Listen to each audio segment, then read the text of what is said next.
Hello વિદ્યાર્થી મિત્રો, SV એજ્યુકેશનમાં આપનું સ્વાગત છે। આપણે આજે સામાજિક વિજ્ઞાન વિષયમાં પાર્ટ નંબર 1નો પાર્ટ નંબર 2 જોવાના છે। આપણે પાર્ટ 1ની અંદર જોઈ ગયેલા કે યુરોપિયન પ્રજા આપણે ત્યાં વેપાર કરવા માટે આવી અને આવીને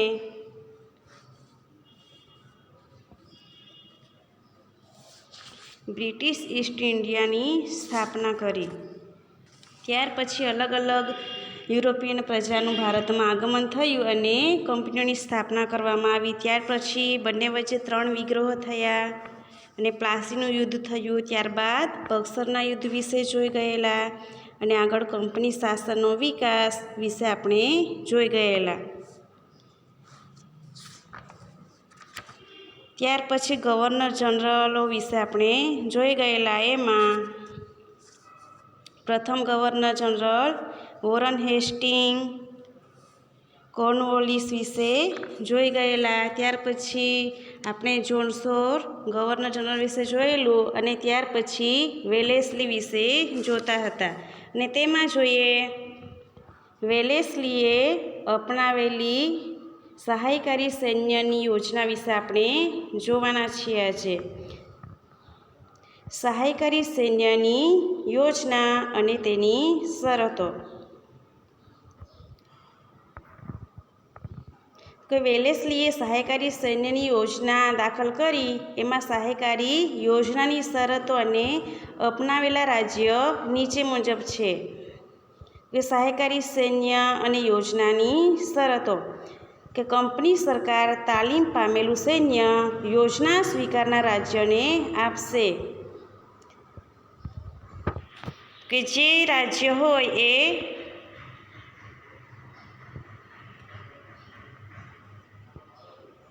આ યોજનાનો સ્વીકાર કરશે તે રાજ્યને કંપની તરફથી તાલીમ પામેલું સૈન્ય આપવામાં આવશે।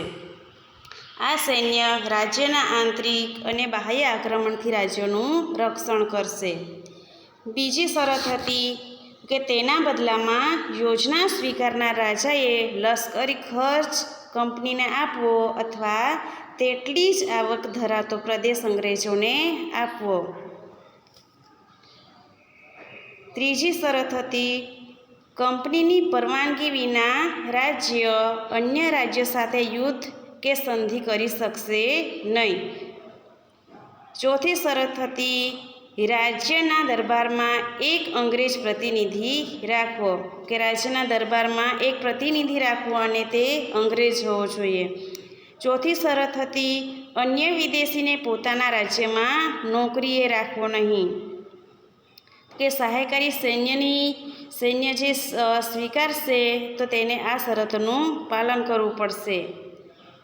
હવે સહાયકારી સૈન્યની યોજના અપનાવેલા રાજ્યો અને શાસકોના નામ નીચે આપ્યા છે તો કે નિઝામ, મૈસૂર અને જે અવધ, ગાયકવાડના શાસક, પછી સિંધિયા, ભોસલે અને હોલકર। જોઈએ અહીંયા ચિત્રમાં વેલેસ્લી અને તેની સહાયકારી સૈન્યની યોજના તો કે એણે કઈ રીતે પોતાની જાળમાં ફસાવ્યા તેના વિશે ચિત્ર આપેલું છે।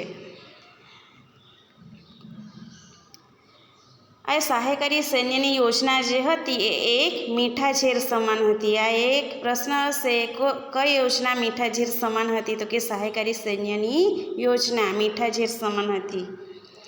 આ યોજનાનો અમલ કરી વેલેસ્લીએ ઘણા પ્રદેશો ઈસ્ટ ઇન્ડિયા કંપનીમાં જોડી દીધા કે ઈસ્ટ ઇન્ડિયા કંપનીએ આ યોજનાનો અમલમાં મૂકીને ઘણા બધા પ્રદેશો પોતાની કંપનીમાં જોડી દીધા।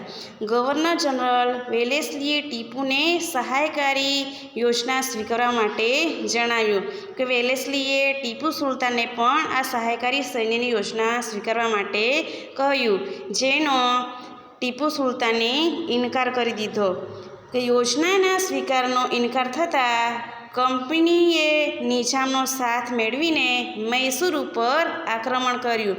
હવે ટીપુ સુલતાને યોજના સ્વીકારવાની ના પાડી જેથી અંગ્રેજોએ નિઝામનો સાથ મેળવ્યો અને મૈસૂર ઉપર ઈસવીસન 1799માં આક્રમણ કર્યું અને આ ચોથા મૈસૂર વિગ્રહ દરમિયાન ટીપુ સુલતાન અંગ્રેજો સામે લડતા લડતા મૃત્યુ પામ્યો. કયા મૈસૂર વિગ્રહ દરમિયાન? તો કે ચોથા મૈસૂર વિગ્રહ દરમિયાન ટીપુ સુલતાન અંગ્રેજોની સામે યુદ્ધમાં લડતા લડતા મૃત્યુ પામ્યો. વેલેસ્લી બાદ ભારતમાં ગવર્નર જનરલ તરીકે હેસ્ટિંગ આવ્યો. તેણે નેપાળ સાથે યુદ્ધ કરી ગુરખાઓને લશ્કરમાં સામેલ કર્યા અને પિંઢારાઓ સાથે યુદ્ધ કરી તેમને અંકુશમાં લઈ લીધા. હવે પિંઢારાઓ સાથે યુદ્ધ કર્યું ને તેમને પણ પોતાના અંકુશ નીચે લઈ લીધા. ત્રીજો મરાઠા વિગ્રહ કરી કંપનીની સર્વોપરિતા સ્થપાઈ. વિલિયમ બેન્ટિક ભારતના અગાઉના ગવર્નર જનરલોની સરખામણીમાં ઉદાર ગવર્નર જનરલ તરીકે ઓળખાય છે. કે કોણ? વિલિયમ બેન્ટિક ઉદાર ગવર્નર જનરલ તરીકે ઓળખાય છે. અગાઉના ગવર્નર જનરલોએ અપનાવેલી સામ્રાજ્યવાદી નીતિથી રાજ્યમાં જે અસંતોષ ઊભો થયો હતો તે અસંતોષમાંથી એકતા ઊભી ન થાય તે માટે તેમણે ઉદારમતવાદી કાર્યો કર્યા. ભારતના ગવર્નર જનરલ તરીકે ડેલહાઉસી આવ્યો. કે વિલિયમ બેન્ટિક પછી ભારતમાં ગવર્નર જનરલ તરીકે ડેલહાઉસી આવે છે ઈસવીસન 1848માં. તે ઉગ્ર સામ્રાજ્યવાદી માનસ ધરાવતો હતો. તો કે સામ્રાજ્યવાદીની નીતિમાં માનતો હતો. તેણે સામ્રાજ્યવાદી નીતિને પોષવા અને કંપનીનો રાજ્ય વિસ્તાર વધારવા માટે જીત, જપ્તી અને ખાલસા નીતિ અપનાવી. કે કયા ગવર્નર જનરલે જીત, જપ્તી અને ખાલસા નીતિ અપનાવેલી? તો ડેલહાઉસી. હવે ડેલહાઉસીની ખાલસા નીતિ. ડેલહાઉસીએ અલગ અલગ પ્રદેશોમાં ખાલસા નીતિ અપનાવીને એ પ્રદેશોને પોતાની સત્તામાં લઈ લીધા હતા. જેમાં જોઈએ તો યુદ્ધ દ્વારા ખાલસા કરેલા રાજ્યો એમાં છે પંજાબ અને પેગુ એટલે કે નીચલું બર્મા. રાજા અપુત્ર અવસાન પામતા રાજ્ય ખાલસા. કે જે રાજાને પુત્ર ન હોય અને જો એ અવસાન પામે એટલે કે મૃત્યુ પામે તો એ રાજ્ય એ ખાલસા કરી લેતા. તો કે એમાં જોઈએ તો સતારા છે, જેતપુર, સંબલપુર, ઉદયપુર જે મધ્યપ્રદેશમાં આવેલું છે, ઝાંસી અને વઘાત અને નાગપુર જે આ પ્રદેશો પોતે ખાલસા કરી લીધા. ત્રીજું, ગેરવહીવટના બહાના નીચે ખાલસા કરેલ રાજ્ય કે જેમાં અવધ. હવે કરજની ઉઘરાણી તળે એટલે કે કરજ લેવાનું થતું હોય જે આપી ન શકે જેથી કરીને એ વિસ્તાર પોતે ખાલસા કરી લેતા. એમાં જોઈએ તો નિજામનો વરાળ પ્રાંત. પાંચમું જોઈએ નામ માત્રની સત્તાનો અંત લાવીને ખાલસા કરેલ રાજ્ય કે જેમાં છે કર્ણાટક અને તાંજોર. કે આ જે પ્રદેશો હતા એ કોઈક ને કોઈક બહાના નીચે એણે ખાલસા કરી લીધા.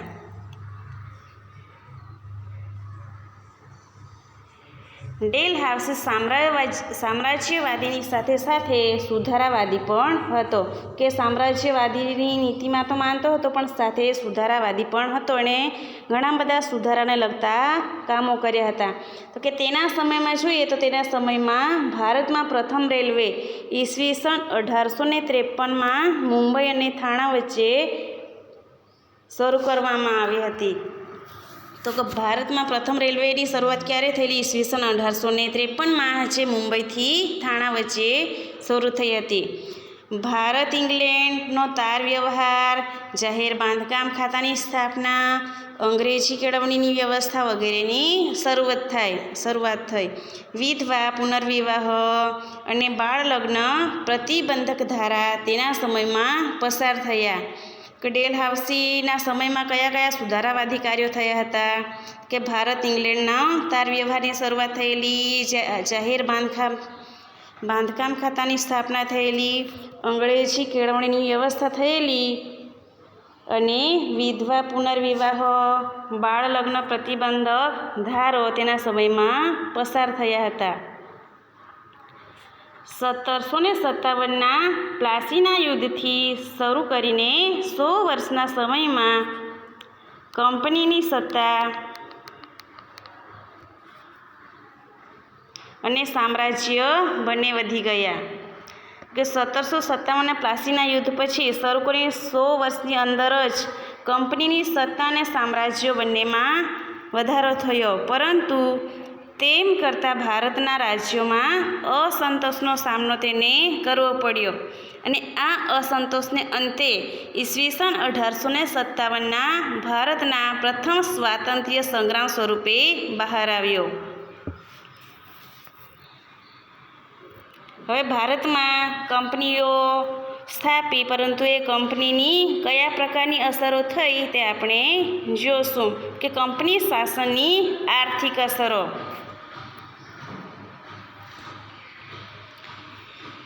જ્યારે આપણે કંપની શાસનનું સરવૈયું તૈયાર કરીએ છીએ ત્યારે ખ્યાલ આવે છે કે ભારત દેશ જે છેલ્લી સદીઓથી દુનિયાના દેશોમાં આર્થિક રીતે ગૌરવભર્યું સ્થાન ભોગવતો હતો, તે કંપની શાસનના 100 વર્ષના શાસનકાળમાં ઇંગ્લેન્ડ માટે કાચો માલ પેદા કરનારાને કારખાનામાં તૈયાર થયેલ માલ માટે બજારની ગરજ સારનારો દેશ બનાવી દીધો. કે આપણે છેલ્લા 100 વર્ષનો જ સમય જોઈએ તો આપણને ખ્યાલ આવે છે કે પહેલાંના સમયમાં આપણો દેશ ખૂબ જ સમૃદ્ધ હતો. પરંતુ કંપની શાસન આવ્યા બાદ 100 વર્ષના સમયગાળાની અંદર જ ઇંગ્લેન્ડના લોકો આપણે ત્યાંથી માત્ર કાચો માલ લઈ જતા અને ત્યાં તૈયાર કરીને તૈયાર માલ આપણે ત્યાં ભારતમાં વેપાર કરવા માટે આવતા. આમ બજારની ગરજ સારનારો દેશ બનાવી દીધો. બંગાળ, સુતરાઉ કાપડ, કાચું રેશમ, ખાંડ, શણ, મલમલની નિકાસ કરતું ઈસવીસન 1708થી 1756 દરમિયાન. પરંતુ દ્વિમુખી શાસન પદ્ધતિ બાદ બંગાળાની આર્થિક ચમક ઝાંખી પડી ગઈ. તો કે પહેલાં બંગાળામાં સુતરાઉ કાપડ છે, કાચું રેશમ છે, ખાંડ, શણ, મલમલની નિકાસ કરતું હતું. પરંતુ દ્વિમુખી શાસન પદ્ધતિને કારણે કાચો માલ અહીંથી ઇંગ્લેન્ડ લઈ જવામાં આવતો અને તૈયાર માલ ઇંગ્લેન્ડથી આપણા બજારોમાં વેચવામાં આવતું. જેથી કરીને આવી દ્વિમુખી શાસન પદ્ધતિને કારણે બંગાળાની આર્થિક પરિસ્થિતિ હતી એ ધીમે ધીમે ઓછી થઈ ગઈ. કંપનીની અન્યાયી મહસૂલી નીતિથી ભારતનો ખેડૂત પાયમાલ અને દેવદાર બની ગયો. કે કંપની મહેસૂલ વસૂલતી હોવાથી ભારતના જે ખેડૂતો હતા એ પાયમાલ બની ગયા અને દેવાદાર બની ગયા. જેમાં અંગ્રેજ સરકારે ઇંગ્લેન્ડના ઉદ્યોગોને વિકસાવવા ભારતના કાપડ ઉદ્યોગો પર અન્યાયી જકાત નાખી. કે ભારતના હુન્નર ઉદ્યોગોને કચડી નાખવા માટે વિવિધ અયોગ્ય રીત રસમ અપનાવી. ભારતમાં જે ઉદ્યોગો નાના નાના ઉદ્યોગો ચાલતા હતા એમને કચડી નાખવા માટે અલગ અલગ પ્રકારની રીતો અપનાવતા, જેથી ભારતના ઉદ્યોગોને ધંધાઓ પડી ભાંગ્યા. ભારતનો કારીગર ગરીબ અને બેરોજગાર બની ગયો. ઉદ્યોગો પડી ભાંગ્યા અને જેથી કરીને કારીગરો જે હતા એ લોકો ગરીબ બની ગયા અને બેરોજગાર બની ગયા. કંપનીના વ્યાપારીઓ ખાનગી વ્યાપાર કરીને બંગાળાના કારીગરો પાસે ટૂંકી મુદતમાં ચોક્કસ જથ્થામાં કાપડ વણીને પૂરું પાડવાનો કોન્ટ્રાક્ટ લખાવી લેતા. તો કે જે વેપારીઓ હતા એ બંગાળાના કારીગરો પાસે ઓછો સમય આપતા અને વધુ પડતું કાપડ વણવા માટે કોન્ટ્રાક્ટ જબરજસ્તીથી લખાવી લેતા. અને જો કારીગર ઇનકાર કરે તો તેને ફટકા મારવાની કે જેલની સજા થતી. કે જબરજસ્તીપૂર્વક એમની પાસે સહી કરાવી લેવામાં આવતી અને જો કારીગર ના પાડે તો તેને ફટકા મારવાની કે પછી જેલની સજા કરવામાં આવતી હતી. કંપનીના આગમન પહેલાં ભારતના ગામડા સ્વાવલંબી અને સમૃદ્ધ હતા, જે અંગ્રેજોના શાસનની અસરથી ગરીબ અને પરાધીન બની ગયા. કે જ્યારે કંપનીનું આગમન નહોતું થયું ભારતમાં, તો તે સમયે ભારતના ગામડાઓ સ્વાવલંબી અને સમૃદ્ધ હતા. પરંતુ અંગ્રેજો આવ્યા ત્યાર પછી ધીમે ધીમે ભારતના ગામડાઓ ગરીબ અને પરાધીન એટલે બીજા પર આધાર રાખનારા બની ગયા. ઈસ્ટ ઇન્ડિયા કંપનીના શાસનકાળમાં ભારતમાં મુંબઈ અને થાણા વચ્ચે પ્રથમ રેલવેની શરૂઆત થઈ. ઇંગ્લેન્ડ અને ભારત વચ્ચે આગબોટ સેવાની શરૂઆત થઈ. મુંબઈ, મદ્રાસ અને કોલકાતા જેવા મહાબંદરોનો વિકાસ પણ થયો. તો કે સારા અને નરસા બંને પ્રકારના કામો થયા. હવે જોઈએ કંપની શાસનની સામાજિક અસર, કે સમાજ પર કંપની શાસનની કયા પ્રકારની અસરો પડી તેના વિશે જોઈએ. બ્રિટિશ વહીવટ દરમિયાન વર્તમાનપત્રોના વિકાસથી ભારતીય પ્રજામાં વિચાર અને વાણી સ્વાતંત્ર્યની ભાવના વિકસી. કે અંગ્રેજો આવ્યા ત્યાર પછી ભારતના લોકો વિચાર કરતા થયા અને વાણી સ્વાતંત્ર્યની ભાવના વિકસી. એ સમય દરમિયાન ભારતીય સમાજમાં કેટલાક પ્રદેશોમાં કુરિવાજો જોવા મળતા હતા. અંગ્રેજો આપણા દેશમાં આવ્યા તે સમયે આપણા દેશમાં ઘણા કુરિવાજો જોવા મળતા હતા. જેમાં જોઈએ તો સતી પ્રથા, એટલે કે જો પતિ મૃત્યુ પામે તો એની સાથે સ્ત્રીને પણ સતી થવું પડતું, એને બાળી દેવામાં આવતું.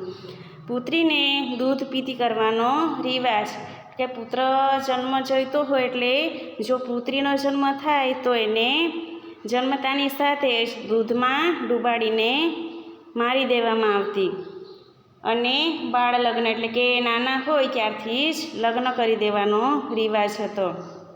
તો કે આવા કુરિવાજો જોવા મળતા હતા. અંગ્રેજોના સંપર્કથી રાજા રામ મોહન રાય, દુર્ગારામ મહેતા, બહેરામજી મલબારી વગેરેએ આ કુરિવાજો દૂર કરવા માટે કાયદા બનાવ્યા. કે અંગ્રેજોના સંપર્કમાં આવ્યા અને રાજા રામ મોહન રાય, દુર્ગારામ મહેતા અને બહેરામજી મલબારી વગેરેએ આ કુરિવાજોને દૂર કરવા માટે કાયદા બનાવ્યા. ભારતમાં વહીવટી માળખાનું અંગ્રેજીકરણ થતાં અંગ્રેજી જાણનાર લોકોની જરૂરિયાત ઊભી થઈ.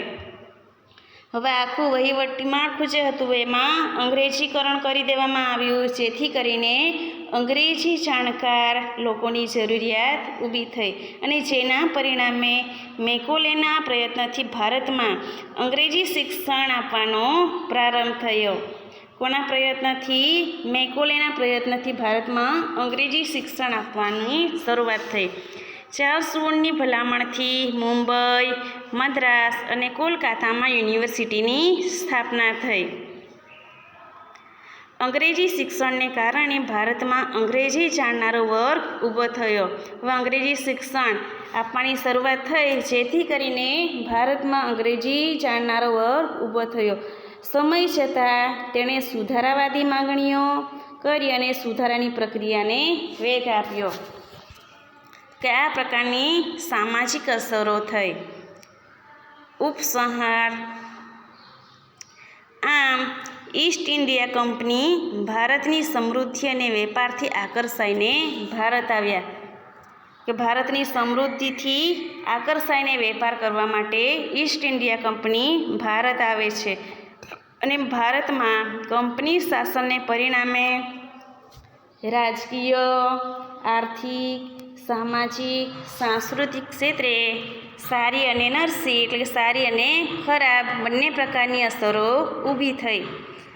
કંપનીએ ભારતના ભોગે ઇંગ્લેન્ડને સમૃદ્ધ કરવાની નીતિ અપનાવી. તો કે ભારતમાંથી એ લોકો કાચો માલ લઈ જતા અને ત્યાંના બજારોમાં તૈયાર કરીને આપણે ત્યાં તૈયાર માલ વેચતા. આમ ભારતના ભોગે ઇંગ્લેન્ડ સમૃદ્ધ થયો. અને ઇંગ્લેન્ડે સમૃદ્ધ કરવાની નીતિ અપનાવી અને ભારતમાં આવીને પોતાના લાભ માટે જે વ્યવસ્થામાં સંસ્થાનગત સુધારા કર્યા તેનાથી ભારતને પરોક્ષ રીતે લાભ પણ થયો.